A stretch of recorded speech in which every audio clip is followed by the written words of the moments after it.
बड़े लीडर किस वजह से कंपनी बदलते हैं, इसका मुख्य कारण क्या है? और इसका आपसे बेहतर कोई जवाब दे नहीं सकता अनूप सर। बस आप देखिए, दो चीज़ें होती है, एक होता है कानून और एक होती है एथिक्स। तो अपन डायरेक्ट सेलिंग में एथिक्स को बहुत ऊपर रखते हैं, सर्वोपरि रखते हैं, निश्चित रूप से वो निषेधी मानी जाती है। तो पति पत्नी चूँकि एक ही परिवार का हिस्सा है और एथिकली ट्रस्ट आगे नहीं हो सकता, लोगों में उस तरह से नहीं बनता, और दूसरा डुप्लीकेबल नहीं है, इसलिए मेरे नज़रिए से ये एथिकल रही। तो अब जो हो गया उसके पीछे जाने से, अफसोस करने से कोई अर्थ नहीं है। संगत या माहौल उन्हें आगे बढ़ने में या लीडरशिप बनाने में बहुत महत्वपूर्ण रोल निभाता है। अदरवाइज 3 C's जिनके लिए हम बोलते हैं कि कंप्लेन, क्रिटिसाइज, कंडेम, ये तीनों चीज़ें नॉर्मली लीडरशिप बनने से रोकती है। दोस्तों नमस्कार, आदाब, सत श्री अकाल। चैट विद सुरेंद्र वत्स के नए एपिसोड में आप सबका बहुत बहुत स्वागत है। डायरेक्ट सेलिंग इंडस्ट्री में बहुत सारे लोग अपने अलग अंदाज से जाने जाते हैं और ऐसी एक पर्सनैलिटी आज हमारे बीच में है जो सोशल मीडिया पे बहुत एक्टिव रहते हैं।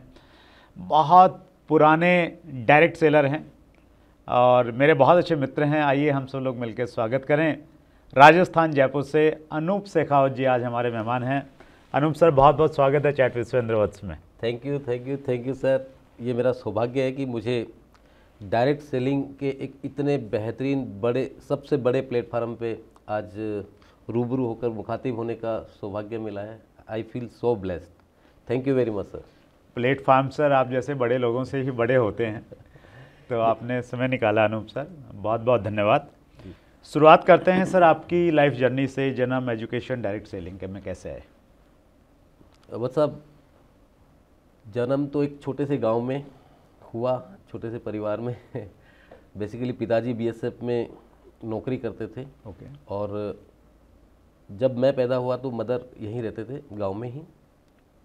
शुरुआती स्कूली शिक्षा एक हिंदी में, जो ग्राम का अपना गवर्नमेंट स्कूल होता है उसके अंदर, हिंदी माध्यम से ही हुई। मुझे मौका मिला आगे की शिक्षा जयपुर में हासिल करने का। आफ्टर ग्रेजुएशन मैंने डबल MA हूँ मैं, इंग्लिश लिटरेचर और पब्लिक एडमिनिस्ट्रेशन दोनों में मैंने PG किया है, B.Ed भी किया है, PhD भी रजिस्टर्ड हूँ, डिप्लोमा इन लेबर लॉ भी किया है। क्या बात है। ये सब जर्नी रही एजुकेशन को लेकर। राइट। तो फिर कैरियर कैसे एज ए टीचर स्टार्ट किया? एज ए टीचर मैंने सोचा था कि मैं अपना खुद का स्कूल करूं। और मैंने 20 जून 95 में अपना एक छोटा सा फादर से कर्जे के 5,000 रुपये लेके और बाकी इधर उधर से कर्जा करके 4 टीन शेड के कमरों से एक स्कूल शुरू किया। अच्छा। तब मेरी शादी हो चुकी थी और एक बच्ची मुझे हो गई थी। तो हम उस एक कमरे में, उन्हीं 4 टीन शेड के कमरों में से एक कमरे में एक बड़ा सा बॉक्स शादी में मुझे मिला था दहेज में, वो रखते थे, उसमें पूरी गृहस्थी का सामान रखते थे। अच्छा। और स्कूल टाइमिंग में उसके ऊपर बोर्ड लगा के उसको भी क्लासरूम में ही काम में लेते थे। स्कूल की छुट्टी होने के बाद वो गृहस्थी का सामान निकलता था और फिर हम उसे घर के रूप में काम में लेते थे। उसकी दीवारों पे प्लस्तर नहीं था, नीचे पक्का फर्श नहीं था, ऊपर सेकंड हैंड टीन शेड थे और खिड़की के नाम पे सीमेंट की जाली हुआ करती थी, लोहे का दरवाज़ा। ये वहाँ से शुरुआत किया। जी सर। That's great. फिर डायरेक्ट सेलिंग में कैसे आगमन हुआ? डायरेक्ट सेलिंग में मेरे एक मित्र थे, उन्होंने शुरुआत में कोई विदेशी कंपनी आई थी उसके बारे में बताया, तो मुझे यकीन हुआ नहीं। उस वक्त मैं एक दूसरे स्कूल में नौकरी भी करता था और ट्यूशन्स भी करता था। तो एक मीटिंग में जाने का मुझे मौका मिला। वहाँ जो बड़ी बड़ी बातें हो रही थी, उन बातों ने इतना ज़्यादा प्रेरित किया और लगा कि यही है जो ज़िंदगी को आगे सही दिशा दे सकती है। मैंने चुनाव किया, बहुत से लोगों ने मुझे रोका, मना भी किया। कौन से साल की बात है ये सर? ये 98 की शुरुआत। 98 में। अच्छा, ओके जी सर। और फिर मैंने उस बिज़नेस को शुरू किया, काफ़ी मेहनत करी और स्कूल में जो नौकरी कर रहा था वो भी छोड़ दिया मैंने, ट्यूशन्स करना भी छोड़ दिया, पूरी तरह से धुन के साथ में वहाँ पर काम किया। राइट। अच्छा। और उसके बाद में फिर मतलब 1998 से अब तक 25 सालों का आपका एक भरपूर तजर्बा है, आज सबको जी। जानने को और सीखने को मिलने वाला है। That's great. मैं कुछ प्रश्न लेता हूं सर व्यूअर्स के। Anoop sir. Yes sir. Sanjay Ujaliya का प्रश्न है, सर जी मेरा सवाल ये है कि बड़े लीडर किस वजह से कंपनी बदलते हैं, इसका मुख्य कारण क्या है? और इसका आपसे बेहतर कोई जवाब दे नहीं सकता अनूप सर।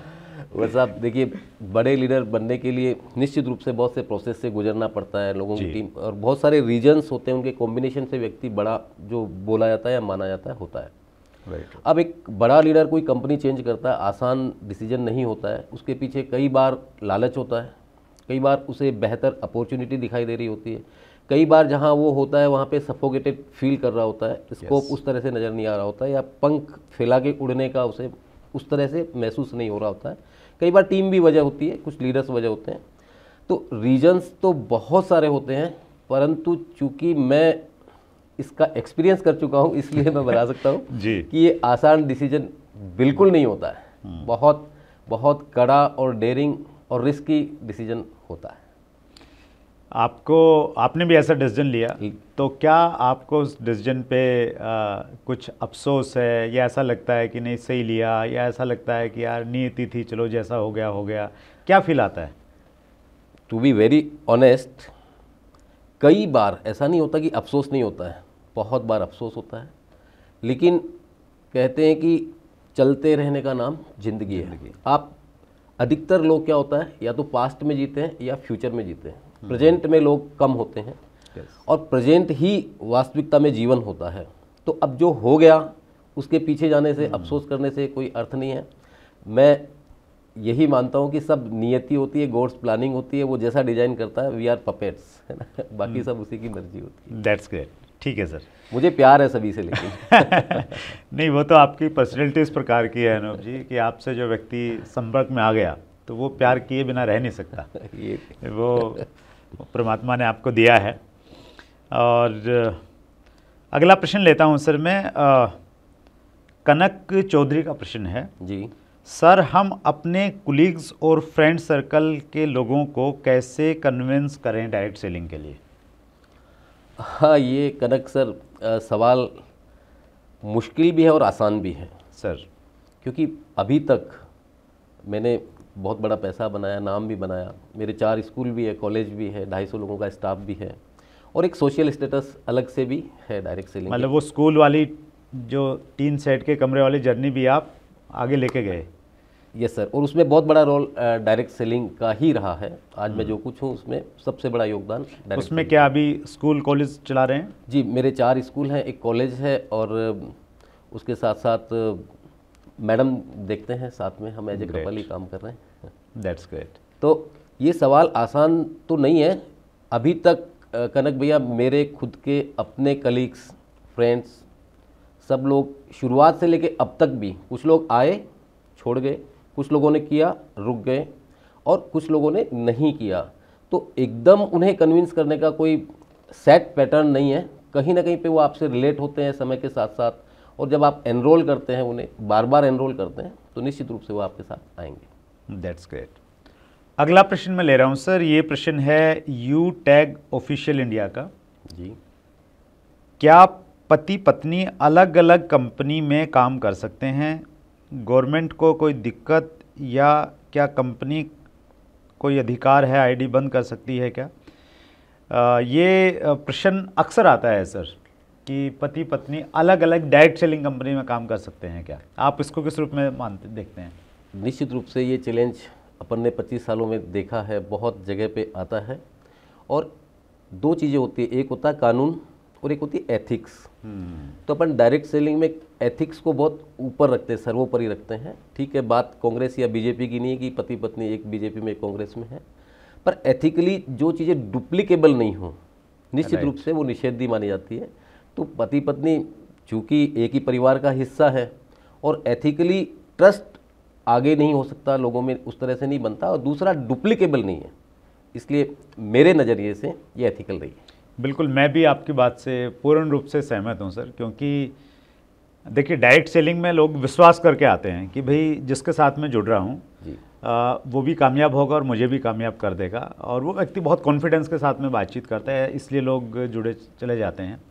और जब कहीं ना कहीं ये होगा कि यार पति एक में काम कर रहा है, पत्नी एक में कर रही है, दोनों एक साथ ही रहते हैं, तो फिर कहीं ना कहीं विश्वास की तो कमी रहती है। और मेरा अपना मानना है कि अगर अच्छी कंपनी है जी, तो फिर दोनों मिलके ही काम करें ना, एक और एक 11 के रूप में काम 11 करें और तेज़ी के साथ में नेटवर्क बिल्ड हो जाएगा। और आपने बिल्कुल सही कहा कि एथिक बहुत ज़रूरी है, direct selling is known about ethics, तो उसके लिए बहुत ज़रूरी है। एक प्रश्न मैं और पूछना चाहता हूँ अनूप सर, आपका बड़ा तजर्बा है 25 साल का, आपने पूरे देश में बड़ी बड़ी टीमें बनाई हैं।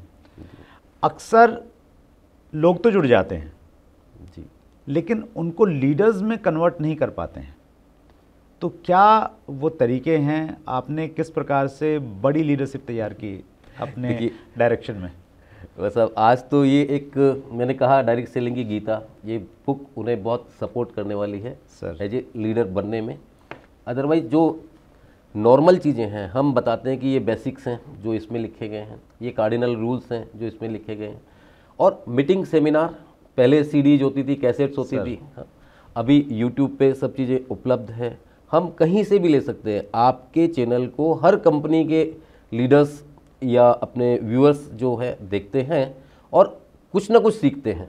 तो हमारी बुक्स हैं, संगत या माहौल उन्हें आगे बढ़ने में या लीडरशिप बनाने में बहुत महत्वपूर्ण रोल निभाता है।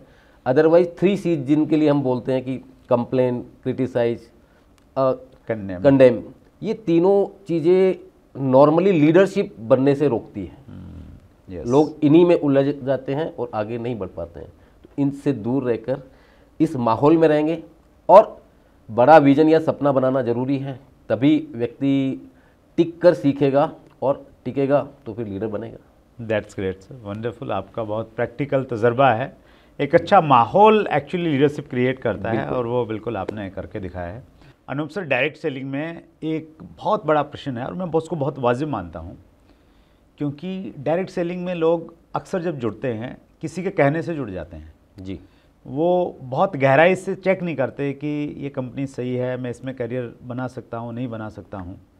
तो अगर कंपनी का चुनाव करना है तो क्या पैरामीटर्स होने चाहिए? बस साहब, निश्चित रूप से कई बार अनुभवी लोग भी इस बात में धोखा खा जाते हैं सर, और कहीं ना कहीं पे काफ़ी लोग शिकार हुए हैं। मैं अपने लिए भी इस बात को रख सकता हूँ, विक्टिम हूँ। और कंपनी के चुनाव में केवल प्लान, प्रोडक्ट, प्रोफाइल और पैसा यही महत्वपूर्ण नहीं होता, उसके साथ साथ एक बहुत गहरी चीज़ जो रिलेट करनी होती है या फील करनी होती है, इंटेंशंस। क्योंकि इंटेंशंस बहुत मैटर करती है कि जो एमडी है, मैनेजमेंट है, उनका इंटेंशन क्या है इसको लेकर, और उसे अनुभव के साथ में समझना ही पड़ता है।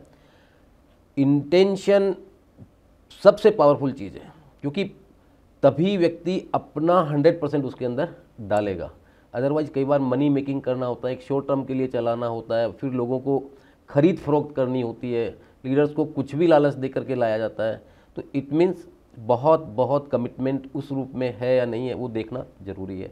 तो ये बहुत उचित सवाल है, लेकिन उनकी लीडरशिप कैसी है, वहाँ पर उनके ट्रैक कैसे हैं, मैनेजमेंट का ट्रैक पीछे का क्या है, और प्रोडक्ट की क्वालिटी क्या है। रेट्स तो कई बार बहुत हायर साइड पे ले जाई जाती है क्योंकि डिस्ट्रीब्यूशन बड़ा करना होता है दिखावे के लिए, लेकिन क्या क्वालिटी है, वो सब चीज़ें जांचना परखना निश्चित रूप से जिम्मेदारी बनती है, क्योंकि कैरियर का सवाल होता है, अकेले का नहीं, उनके साथ आने वाले हजारों लाखों लोगों के। तो मतलब जो दिखता है सामने, उसके अलावा जो पर्दे के पीछे है उसको जानना बहुत जरूरी है। उसको अगर जानेंगे तो फिर हम सही कंपनी चुन सकते हैं। जी, दैट्स ग्रेट। अगला प्रश्न लेता हूं सर मैं, और ये प्रश्न है गणेश शिवांकर का। आपकी फायर सीडी को सुनकर खुद को डायरेक्ट सेलिंग में आग लगाई। ये सीडी आपकी बहुत फेमस हुई सर, और अभी भी मुझे लग रहा है यूट्यूब पे होगी फायर। Yes sir. आपने कंपनी बदलने के कारण हमने भी आपके साथ कंपनी बदल ली, लेकिन हमें कुछ दिनों में हमारी वह आग बुझ गई। अब उस आग को कैसे जलाएं? तो बहुत सारे लोग चाहते हैं सर कि उनके अंदर फायर पैदा हो जाए। निश्चित रूप से देखिए, फायर तो सबके भीतर ही होती है साहब जी। निश्चित रूप से उन्हें खुद से ही जलाना होता है, लेकिन कहीं ना कहीं पे वो दुष्यंत की चंद लाइनें थी जो मैंने शेयर की थी फायर पे। हाँ कीजिए ना प्लीज़। कि हो गई है पीड़ पर्वत सी पिघलनी चाहिए, हो गई है पीड़ पर्वत सी पिघलनी चाहिए, इस हिमालय से कोई गंगा निकलनी चाहिए। सिर्फ हंगामा खड़ा करना मेरा मकसद नहीं, मेरी चाहत है कि ये सूरत बदलनी चाहिए। और मेरे सीने में ना सही, तेरे सीने में सही, हो कहीं भी आग मगर ये आग लगनी चाहिए, ये आग जलनी चाहिए। तो निश्चित रूप से ये उनके लिए है कि फिर से जलाएं आग, अपने भीतर है उसे बुझने ना दें। बार बार कई रीजन्स बनते हैं, लेकिन उन रीजन्स की वजह से आपकी आग कभी भी कम नहीं होनी चाहिए, उसे पुनः जीवित करना आप ही की जिम्मेदारी है। That's great. अनूप सर, आपने और हमने डायरेक्ट सेलिंग इंडस्ट्री को लेके भी बड़े धरने प्रदर्शन किए और कई सारी घटनाएं मुझे याद आ रही हैं। आप सामने बैठे हैं कि हम जंतर मंतर पे बहुत लंबे समय तक हम लोग साथ में रहे। उद्योग मैदान जयपुर में हमने बड़ी कठिनाई का समय साथ में जिया है। आज डायरेक्ट सेलिंग इंडस्ट्री में पहले गाइडलाइंस आई, अभी रूल्स आ गए हैं। इन सारी चीज़ों को आप किस परिप्रेक्ष्य में देखते हैं और भविष्य आपको हिंदुस्तान में डायरेक्ट सेलिंग का क्या दिखता है? वत्स साहब, मैं आपको डायरेक्ट सेलिंग के आपके सामने बैठा हूँ इसलिए नहीं, एक महायुग पुरुष के रूप में देखता हूँ। उस वक्त से जब हमने ये संघर्ष किया, आपने निश्चित रूप से उस वक्त भी लीड किया था और आपको याद होगा अपन संसद भवन तक भी गए, अपना मुद्दा भी अपन ने वहाँ पर उठवाया, वो संघर्ष किया और गाइडलाइन जारी करवाई। उसके साथ में एक ऑर्गेनाइजेशन आपने स्थापित, मतलब उसमें एक बड़ा रोल आपने लिया, जिम्मेदारी ली और आपने कलेक्टिवली लोगों को जोड़ा इस इंडस्ट्री के लिए, ना केवल एक पर्टिकुलर कंपनी के लिए, ना केवल अपने स्वार्थ के लिए। सर, तो ये एक बहुत बड़ा कंट्रीब्यूशन आपका इस इंडस्ट्री के लिए है युग पुरुष के रूप में। और भविष्य की जहाँ तक बात है, अभी मैं आपकी किताब पढ़ रहा था, देख रहा था, इसमें विजन को लेकर, इंडिया को लेकर और डायरेक्ट सेलिंग को लेकर सारी चीज़ों पे चर्चा थी। तो यकीनन बहुत उज्जवल भविष्य है। मैं साक्षात, आप और मैं, हम दोनों एक बड़ा उदाहरण है, एग्जाम्पल है। आप कोई कंपैरिजन नहीं है, पर मैं जिस जगह पे टिन शेड के कमरे से निकल के बाद 5 करोड़ के मकान में एक जयपुर की बेहतरीन सोसाइटी के सबसे बेहतरीन विला बंगले में रहने का सौभाग्य मिल रहा है, लग्जरी गाड़ियाँ हैं, ये जो लाइफस्टाइल है, लाखों लोगों से हाथ मिलाने का मौका मिला, करोड़ों लोगों तक आवाज़ पहुंचाने का सौभाग्य मिला, पूरा हिंदुस्तान घूमने का मौका मिला। ये एक आम आदमी जो टिन शेड के कमरे में रहता था, आज ये सब लाइफस्टाइल इस इंडस्ट्री की देन है। तो भविष्य में कुछ लोग बोलते हैं कि आप टोपी पहनाते हैं, बेवकूफ़ बनाते हैं, प्रेरित करते हैं। हम यही कहते हैं कि हमें भी तो किसी ने किया और प्रेरित होने से हम आज यहाँ हैं। आप भी प्रेरित होकर, हम आपका हाथ थामने, हमें का मतलब है कोई भी लीडर, हमारे जो साथी होते हैं, हर कोई हाथ थामने को तैयार है और उन्हें उन ऊंचाइयों पर लाने के लिए कमिटेड है। तो बहुत बेहतरीन उज्जवल भविष्य डायरेक्ट सेलिंग का मैं देखता हूँ। That's great sir, super. और आपने किताब की बातचीत की, ये किताब आपके लिए ही है सर। इसमें हमने वो सारी चीज़ें रखी हैं अनूप सर, जो इनिशियल एक व्यक्ति के लिए ज़रूरी है। जैसे एक व्यक्ति को सबसे पहले डायरेक्ट सेलिंग में वो क्यों आए, अगर आ भी गया गलती से, तो जब तक उसका विज़न नहीं होगा वो कर नहीं पाएगा। तो हमने विज़न को बहुत लॉजिकली बताया है कि क्यों हिंदुस्तान बेहतर देश है डायरेक्ट सेलिंग के लिए। फिर वो जिस कंपनी में जुड़ा हुआ है वो कंपनी सही है या नहीं है, तो उसका एक बहुत, मैंने गणित की दृष्टि से 100 अंक का एक पेपर इसमें दिया है कि आप अपनी कंपनी को खुद जांचिए और 100 में से नंबर दीजिए कितने नंबर आ रहे हैं। और उसके बाद में फिर एक व्यक्ति को जैसे बेसिक्स की ज़रूरत रहती है, अपनी लिस्ट बनाना, फिर अपॉइंटमेंट लेना, फिर प्लान दिखाना, फिर फॉलो, फिर स्टार्टअप, तो उसी प्रकार से इसको डिज़ाइन किया गया है। और ये विशेष रूप से भेंट है हमारे व्यूअर्स की तरफ से आपके लिए। आपका बहुत बहुत दिल से आभार ये डायरेक्ट सेलिंग के लिए। एक दिन गीता का काम, मतलब गीता की तरह पवित्र पुस्तक, कहते हैं ना कि ज़िंदगी में कुछ ऐसा किया जाए कि पवित्र गीता सा रोज़ पढ़ा जाए, तो उसी तरह से ये पवित्र पुस्तक है मेरे लिए। मैं इसको सर माथे पे लगा के थैंक यू स्वीकार करता हूँ। Thank you so much sir. Thank you. UP की शेरनी, ये इनका यूट्यूब चैनल है। इन्होंने लिखा है, आपकी आवाज़ बहुत ही सुंदर है सर, मेरी रिक्वेस्ट है कि एक सॉन्ग भी शेयर कर दीजिए। और इसका तो मैं गवाह हूँ सर। आपकी आवाज़ में एक अलग तरह का जादू है सर। सर आभार आपका भी। और ये सवाल भी, ये चाहत रखी यूपी की शेरनी जी, आपका बहुत दिल से आभार। मैं संगीत या गीत को मैसेज के रूप में आपके साथ में शेयर करना चाहूँगा। Please sir. हंसते गाते जहाँ से गुजर, दुनिया की तू परवाह न कर, हंसते गाते जहाँ से गुजर। दुनिया की तू परवाह न कर, मुस्कुराते हुए दिन बिताना। यहाँ कल क्या हो किसने जाना। क्यों? क्योंकि जिंदगी एक सफ़र है सुहाना। यहाँ कल क्या हो किसने जाना। चांद तारों से चलना है आगे, आसमानों से बढ़ना है आगे। पीछे रह जाएगा ये जमाना। यहाँ कल क्या हो किसने जाना। जिंदगी एक सफ़र है सुहाना। यहाँ कल क्या हो किसने जाना। वाह, दैट्स ग्रेट, सुपर सर, लाजवाब।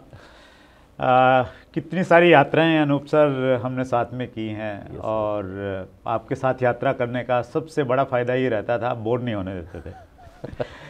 आभार आपका। और वो बहुत सारी चीज़ें, बहुत सारी घटनाएं दिमाग में पिक्चर की तरह आ रही हैं। सो ये चैट विद सुरेंद्र वत्स है, जो पुराने साथियों को मिला देता है, पुराने साथियों को सुनने का, जानने का मौका मिलता है। आपने समय निकाला अनूप सर, स्पेशली जयपुर से आप आए, दिल की गहराई से बहुत बहुत धन्यवाद। और जो सपने हमने इंडस्ट्री के लिए देखे थे, मिलकर उसको पूरा करेंगे। यकीनन मैं आपका बहुत आभारी हूँ। आपने इस प्लेटफार्म को खड़ा किया और सींच रहे हैं। ये इस इंडस्ट्री के लिए बहुत बहुत बहुत लाभदायक और आगे ले जाने वाला है। बहुत बहुत आभार। Thank you sir, thank you. So ये थे अनूप शेखावत जी। 25 सालों का डायरेक्ट सेलिंग का तजुर्बा, और बहुत दिल से, बहुत बेबाक तरीके से उन्होंने अपनी बातचीत आपके सामने रखी। अगले मंगलवार को रात्रि 8 बजे फिर एक बड़ी शख्सियत से मुलाकात होगी। अपना ख्याल रखिएगा। बहुत बहुत धन्यवाद।